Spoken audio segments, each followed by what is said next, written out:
ஹல்லேலூயா. இன்று அதிகாலையில் நாம் பரிசுத்தரின் வார்த்தையை நாம் தியானிக்க இருக்கிறோம். இந்த நாளிலே கூட மத்தேயு எழுதின சுவிசேஷம் 6வது அதிகாரம் 22வது வசனம். கண்ணானது சரீரத்தின் விளக்காய் இருக்கிறது.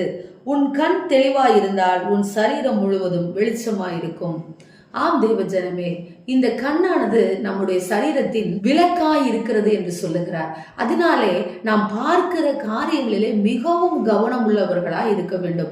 அநேகர் கேட்கிறார்கள், டிவி பார்க்க கூடாது, சீரியல் பார்க்க கூடாது, சினிமா பார்க்க கூடாது, தேவையில்லாதவைகளை பார்க்க கூடாது என்று சொல்லி எங்கே பைபிளில் எழுதி இருக்கிறது என்று சொல்லுகிறார்கள்.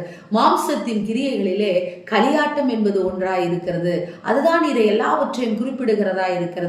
தேவ ஜனமே, உங்கள் கண்ணானது இந்த சரீரத்தின் விளக்காய் இருக்கிறபடியினாலே நீங்கள் எதை பார்க்கிறீர்களோ அது உங்கள் சிந்தனையில் நிழலிடுகிறதா இருக்கிறது. உங்கள் பார்வையை நீங்கள் பரிசுத்தமாக்க வேண்டும் என்று கர்த்தர் சொல்லுகிறார். எனவேதான் வசனம் சொல்லுகிறது, கண்ணானது சரீரத்தின் விளக்காய் இருக்கிறது. உன் கண் தெளிவாய் இருந்தால் உன் சரீரம் முழுவதும் வெளிச்சமாயிருக்கும்.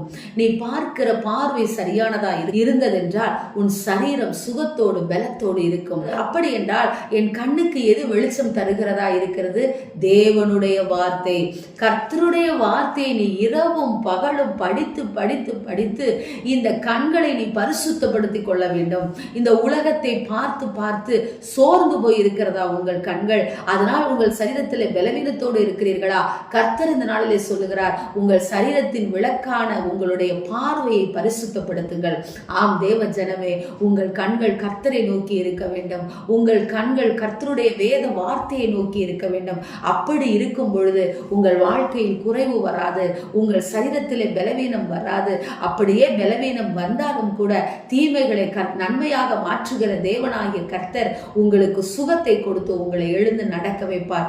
எனவே உங்கள் கண்களை பரிசுத்தமாக்குங்கள், கண்களின் பார்வையை பரிசுத்தமாக்குங்கள், கண்களின் இச்சைக்கு உங்களை விலக்கி பாதுகாத்துக் கொள்ளுங்கள்.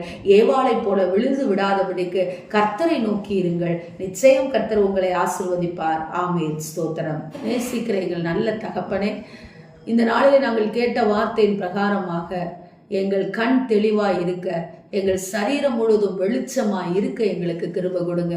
பார்க்கிற பார்வைகளிலே நாங்கள் பரிசுத்தத்தை காத்துக்கொள்ள, எதை பார்க்க வேண்டும் என்ற ஒரு ஞானத்தை எங்களுக்கு கொடுத்து நீர் வழிநடத்தும்படியாக நாங்கள் ஜெபிக்கிறோம். நல்ல பிதாவே, ஆமேன். Praise the Lord. ஹல்லேலூயா.